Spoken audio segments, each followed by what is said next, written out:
지금 여러분께서는 정치평론가 이강윤이 진행하는 이강윤의 오늘을 듣고 계십니다. 이강윤의 오늘은 팟캐스트 포털 팟빵에서 다시 들으실 수 있습니다. 의견과 건의가 있으시면 게시판에 남겨주세요.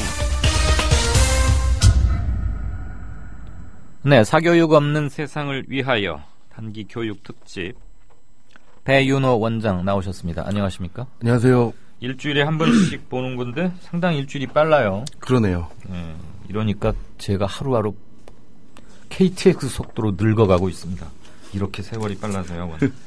우리 지난 시간에 초등학교 이제 고학년쯤 가면은 야 이른바 뭐 학원 이런 거 잘 돼 있다는 동네 이런 곳으로 이사 가야 하느냐 말아야 하느냐를 많은 가정에서 사회경제적 뭐 계층 수준 뭐 이런 거 떠나서 아무튼 걱정들은 고민들은 하잖아요. 그 문제 얘기하다가 참 조심스러운 문제다 그러면서 이제 그러다가 시간이 다 돼서 일단 얘기를 접었는데 우선 하나 여쭤볼게요. 지금 현행 교육과정 학제에서 초등학교 4학년과 3학년 차이가 그렇게 중요합니까? 뭔가 4학년 때부터는 질적으로 바뀌는 때입니까? 교육과정이 많이 달라져요. 그러니까 3학년에서 4학년을 교육부 입장에서는 이제 과도기로 보는 거고 네. 아이가 팍 성장해가는 과정으로 보기 때문에 4학년 때부터는 갑자기 이제 개념들이 많이 나와요. 그 전까지는 이렇게 놀이 위주, 뭐 이렇게 같이 한번 해봐요, 뭐 이런 개념이었다면, 네. 4학년부터는 이제 선생님들이 설명을 하시기 시작하시죠. 본격적인 네. 지식 전수의 교육이 강화된다? 네, 그렇습니다. 그걸 좀, 그런데, 그래서 제가 왜, 지난 시간에 배 원장한테 제가 질문했던 것 같은데, 대학교 가려고 하는 애들을 보니까 고등학교 때 문제가 있더라. 그래서 거슬러 갔더니 중학교 때 문제가 좀 있었더라. 또 봤더니 초등학교 때부터, 그러면 초등학교 3, 4학년 때 이미 첫 인생의 갈림길에 선다고 해도 과언이 아닌데 이건 너무 비인간적이고 비참한 방식 아닙니까? 이제 3, 4학년이라고 하면 10살 안팎인데 그때 아이들에게 첫 번째 시련을 줘야 할 만큼 개념 지식 전수 학습이 그때 꼭 해야 되는 겁니까? 좀 느긋하게 단계별로 쪼개서 하면 안 돼요? 그러니까 이제 진행자분 앵커님도 이제 말씀하시면서 약간 오류를 범하신 게 뭐냐면 네. 대학을 잘 가는 게 성공이라고 생각을 하잖아요. 그럼 대학을 못 가면 실패라고 생각을 하잖아요. 그 기준에서 보면 어쩔 수 없죠. 그러니까 한국 사회가 지금 너무나 이런 학벌과 서열을 강조하기 때문에 네. 그 안에 틀에서 보면 공부를 못하면 실패가 되는 거예요. 사실은 공부를 못해도 할 수 있는 거는 많다라고 가리키긴 하는데 예. 실질적으로 우리나라에서 그게 잘 이루어지지 않기 때문에 네. 공부를 못하면 실패가 되는 거죠. 공부를 못하면 4학년 때부터 딴 걸 하면 되는데 딴 걸 할 수 있는 상황이 아니잖아요. 그러니까 그러니까 모든 학부모들이 그냥 다 덤비시는 거죠. 예, 일단 반성하겠고요. 오류를 지적해 주셔서 감사한데 초등학교 4학년 때 공부 못하는 것이 좀 느껴진다. 그렇다고 그때부터 뭔가 딴 거를 할 수 있는 현실이 전혀 아닌데 그렇죠? 그리고 설령 4학년, 5학년 때 좀 못했다 하더라도 물론 학업이 전부다는 아니지만 그 이후로도 학업에서 좋은 성적을 낼 수 있는 가능성은 얼마든지 있는 게 아닌가 싶고 포기하기에는 너무 이른 그다음에 선택을 강요하기에도 역시 초등학교 4학년은 너무 이른 나이가 아닌가 하는 생각이 드는 거죠. 네, 맞습니다. 아, 이건 오류를 지적받고 났더니 갑자기 힘이 쫙 빠져가지고요. 죄송합니다. 아닙니다. 자, 초등학교 이제 들어갔어요. 그러면 내가 어느 동네로 가서 뭐 이른바 좀 뭐 그 공부를 열심히 하고 아이들도 그런데 가면은 자율적인 그건 빼고 경쟁 뭐 이런 쪽으로 가야 되느냐? 그거 어떻게 해야 됩니까? 여기서 좀 지적하고 싶은 게 두 가지인데, 네. 이제 그러니까 부모님을 기준으로 한번 볼게요. 예. 그러니까 맨날 이제 방송이나 여기저기서 나오시는 말씀이 사교육 때문에 너무 걱정이다, 문제다 이런 얘기를 많이 하시잖아요. 예. 그러면 우리 애들은 한번 학원을 보내지 말고 키워봅시다 라고 결의를 하시는 분들도 사실 많지 않거든요. 네. 그러니까 남들이 다 다니니까 보내니까라고 하면서 현실을 굉장히 개탄하시면서들 학원들은 또 보내세요. 사실은 이제 그 부분에서 어떻게 보면 이제 문제가 좀 시작된다고 볼 수 있는데 어느 동네가 좋잖아는 이 관점은 어느 지역에 학원이 좋은 데가 많이 밀집돼 있냐라는 질문인데 네. 이거는 수요가 있기 때문에 공급이 발생하는 거지 그냥 무턱대고 학원이 만들어져 갖고 아이들이 가는 건 사실 아니거든요. 예. 그러니까 요 부분은 조금 한번 생각해 보실 필요가 있을 것 같아요. 그러니까 내가 얼마나 내 주관을 가지고 내 아이들을 키우느냐에 대한 생각도 좀 필요한 것 같아요, 사실은. 그래요. 그러니까 각자 생각해 보자가 아니고 이제 우리는 지금 생각해 보려고 만난 건데. 현재 기준으로 놓고 보면 예. 강남이 제일 좋습니다. 서울 강남이요. 네, 서울 강남이 뭐 압도적으로 제일 좋습니다. 어. 가장 학원 시설도 많이 모여 있고요. 네. 일단 제일 중요한 건 가장 좋은 선생님들이 여기 제일 많이 계세요. 왜냐하면 여기에 모든 학원 선생님들이 꿈이기도 하고 여기 이 무대가 예. 그리고 여기가 아주 쉽게 말해서 페이를 제일 많이 받거든요. 아, 학원 선생님들의 수입이? 네. 여기는 이제 지불 능력을 갖춘 학부모들이 많기 때문에 네. 선생님들이 이 지역을 선호하는 건 사실이고 사실 아무나 들어갈 수도 없습니다. 학원 강사들도. 그리고 학부모들의 반응이 좋지 않으면 바로 퇴출이 되고요. 네. 퇴출이 되면 영원히 대치동으로는 못 들어가요. 그렇기 때문에 학원 선생님들이 저도 한 4, 5년 있었는데 회식도 잘하지 않습니다. 수업 준비하시느라고 보통 서너 시에 다 주무세요. 그러다 보니까 아무래도 경쟁력이 있을 수밖에 없죠. 그러면 이른바 강남이라고 하는 곳에 있는 학원을 다니면 아이들의 학력이 높아지고 점수 위주 측면에서 보자면 좋은 점수를 받을 확률이 좀 커진다 이 말입니까? 뭐 사실 그렇습니다. 선생님들이 죽기 살기로 가르치거든요. 예. 여기서 퇴출이 되면 안 되는 거거든요. 학원 선생님들의 입장에서 봤을 때는 대치동에서 유명세를 날려서 더 유명해지거나 아니면 그 간판을 가지고 본인이 살고 있는 지역으로 들어가는 게 목표거든요. 그러니까 학원 광고를 보시면 대부분 대치동 학원 출신이라는 걸 반드시 강조하거든요. 예. 그러니까 거기에서 생존해 나가는다는 게 쉬운 일이 아니에요. 학원 선생님들의 입장에서도. 제가 근원적 질문을 하나 드리고 싶습니다. 공부란 기본적으로 그 학생 자신이 하는 거 아닙니까? 선생님이 아무리 콕콕 집어주고 잘 도와준다고 해도 본질적으로는 그 학생이 뭐 사고하는 능력이건 암기하는 능력이건 어쨌건 간에 공부를 하고자 해야 하는 거지. 좋은 선생님이 많이 포진해 있는 강남의 학원에 몇십만 원을 들여서 아이를 주 2회나 3회 꼬박꼬박 출석만 시킨다고 해서 그 선생님의 수업만 듣게 한다고 해서 그 아이가 몇 개월 사이에 잠시의 학력 상승은 있을 수 있을지 모르나 기본적으로 몇 년간 그게 유지될 수 있을까요? 이 양면성이 있는 건데요. 네. 그것이 고3 입시까지 유지가 됩니다. 그래요? 네. 그런데 완전히 무에서 유를 창조해내지는 않고요. 네. 기본적으로 이 지역에 사는 아이들의 자원이 좀 좋은 편입니다. 아이들의 자원이 좋다고요? 네. 그러니까 하려는 의지들이 좀 있는 학생들이 많아요. 그런데 이제 좀 제가 씁쓸한 건 예. 그것이 어떤 학습에 대한 재미나 흥미라기보다는 네.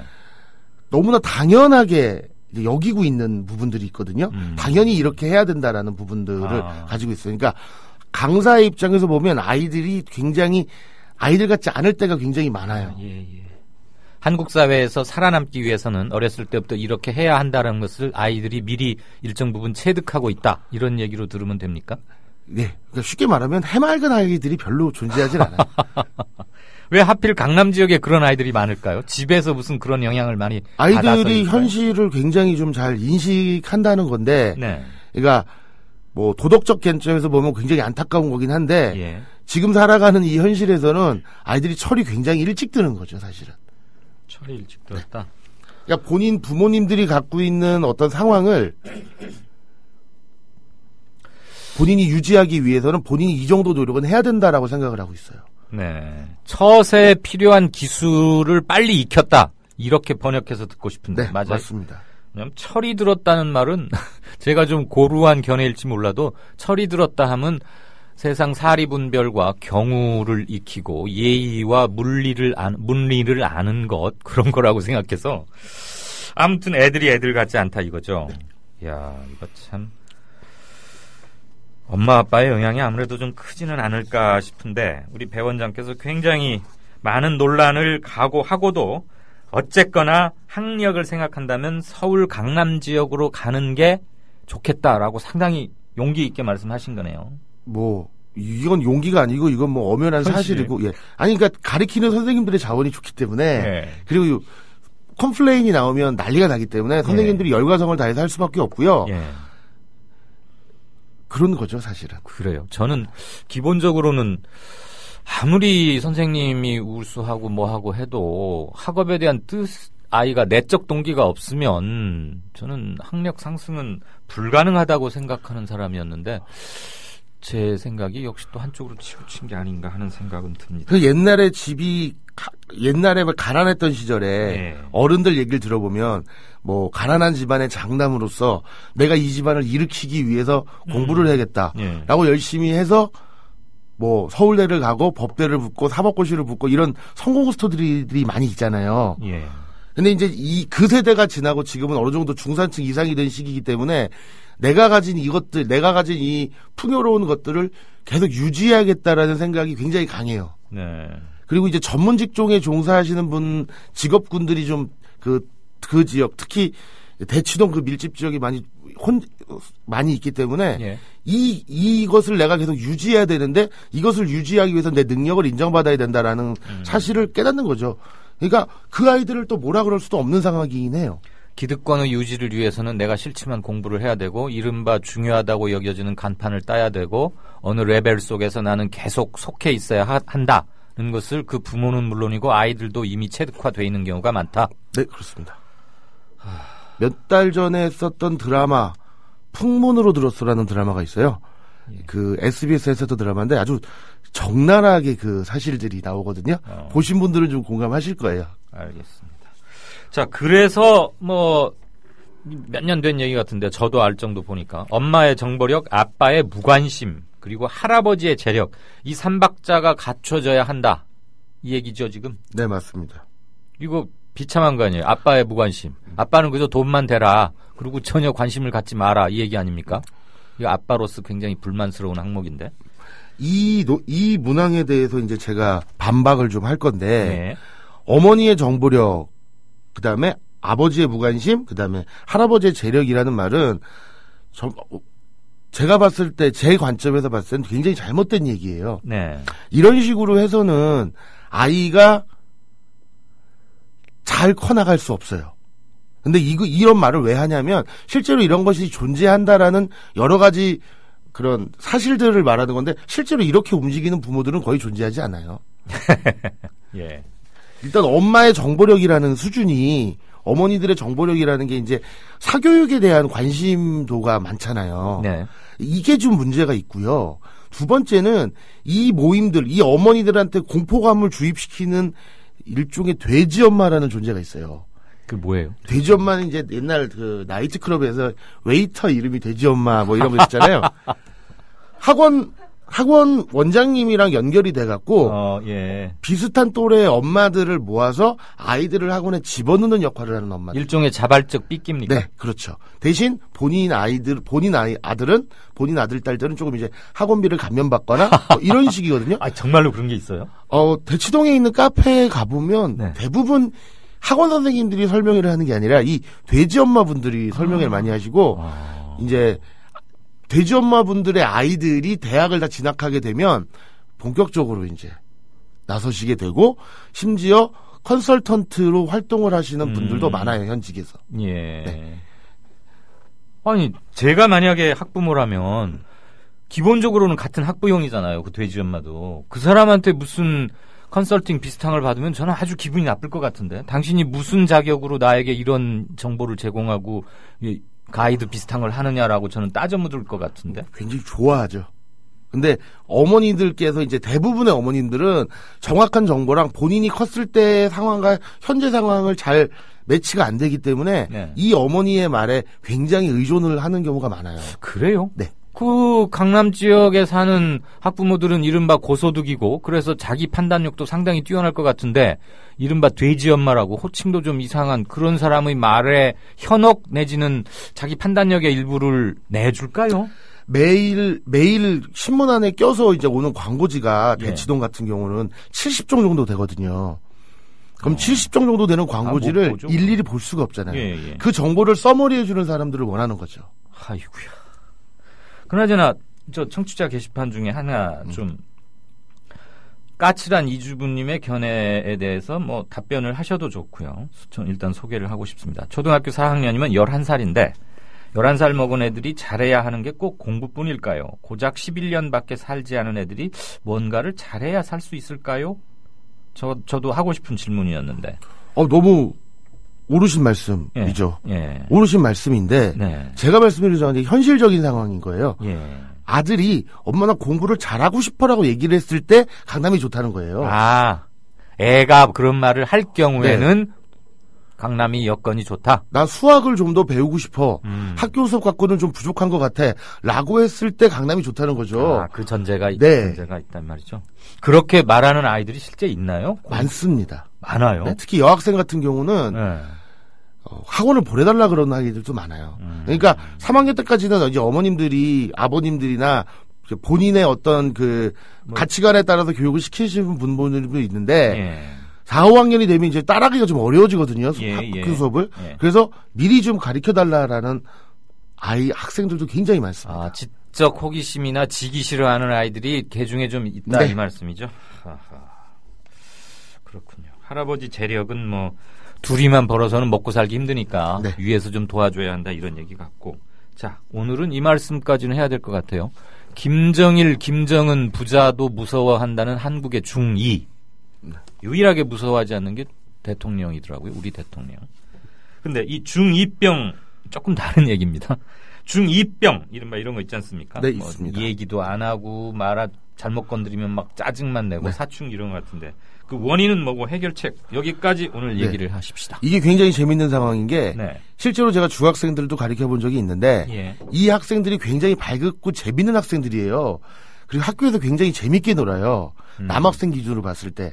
근데 얘네들이 현관문을 들어서는 순간부터 말을 안 하더라고요. 집에만 오면? 네, 맞아요. 이유는 간단하거든요. 이유는 두 가지예요. 본인이 부모님의 기대치만큼 본인이 성취하지 못했다고 느꼈기 때문이고요. 첫 번째는. 근데 이거를 본인 잘못으로 인정하고 싶진 않은 거예요. 그러니까 아예 대화를 단절하는 거고. 두 번째는 엄마와 부모님과 이제 비밀이 생기기 시작한 거예요. 중2병은 너무나 당연한 거예요. 그렇기 때문에. 비밀이 많아졌기 때문에 혼자 있고 싶어하고 공유하지 않으려고 하는 거예요. 근데 비밀이라는 게 이렇게 신체 변화와 막 그 심신의 부조화에서 생기는 아이의 헷갈림? 그런 부분들이 많아요. 예. 이제 여학생 같은 경우는 상대적으로 중2병이 좀 덜한 게 여학생들은 이제 신체 성장 속도가 남학생보다 좀 빠르거든요. 그래서 4, 5학년 때부터 좀 그런 증상이 있는데 조숙해서. 이런 증상들을 여학생들은 이제 연예인을 좋아한다거나 다른 걸로 풀 수 있는 것들이 많아요. 근데 남학생들은 이걸 풀 수 있는 게 실질적으로 이제 운동이 옛날에는 그런 게 있었는데 지금은 학원 시간 때문에 운동을 다 같이 모여서 할 수가 없잖아요. 그러니까 이제 게임밖에 이쪽에 있는 부분이 없는 거예요. 그러니까 아이들이 스트레스를 풀 공간이 그만큼 부족하기 때문에 이게 생기는 거라고 볼 수 있죠. 너무 심각하게 보실 필요는 없고요. 아이가 나와 대화를 닫았다는 건 비밀이 생겼다는 거고요. 두 번째로 뭔가 내 부모의 기대만큼 내가 못 가고 있다는 걸 느끼기 때문이죠. 그러니까 그 부분에서 파악을 좀 잘해 주셔야 되는 거예요. 기대치에 못 가고 있다라는 얘기는 주로 이제 학업 성적이겠죠, 아무래도. 어머니의 치맛바람 그리고 막 밤새도록 어머니가 막 내신을 지도해 주셔서 중1까지는 커버가 가능한데요. 중2부터는 커버가 안 돼요. 4학년 때 한번 학력의 난이도가 팍 뛰고 그다음에 중2 때도 또 한 번 그러나 보죠? 중2 때 뭐 어마어마하게 뜁니다. 중2 때 어마어마하게 뛰고 특히 2학기에서 어마어마하게 뛰어요. 그러면 중학교 2학년 1학기 이전과 2학년 2학기 이후는 상당히 다르고 그 과정에서 심리적 좌절을 겪는 아이들도 많이 나오겠네요. 네, 많이 느끼는데 그거를 막 무슨 대화로 풀고 이제 이렇게 돼야 된다는데 대화가 없던 상태에서 갑자기 대화가 될 수가 없어요. 그렇죠, 그렇군요. 그러니까 아빠의 무관심이라는 게 얼마나 이게 무서운 얘기냐면 완전히 모순이네. 대화를 하지 않으면 이 병을 고칠 수가 없죠. 아이들을 공부 잘 시키려면 엄마는 정보력, 아빠의 무관심, 할아버지의 재력인데 여기 아빠는 무관심하라고 해놓고 그다음에 중2병 해결하려면 어느 날 갑자기 대화한다고 되겠니? 그러니까 평소에 관심을 가져야 한다. 고로 엄마 정보력, 아빠 무관심, 할아버지의 재력은 잘못된 신화군요. 맞습니다. 제가 제일 화가 나는 건 집안 사정이 좀 좋은 아이들은 이 중2병을 견디지 못하면 부모들이 유학을 보내버리잖아요. 아, 그래요? 도피성으로 이제 많이들 보내요. 예.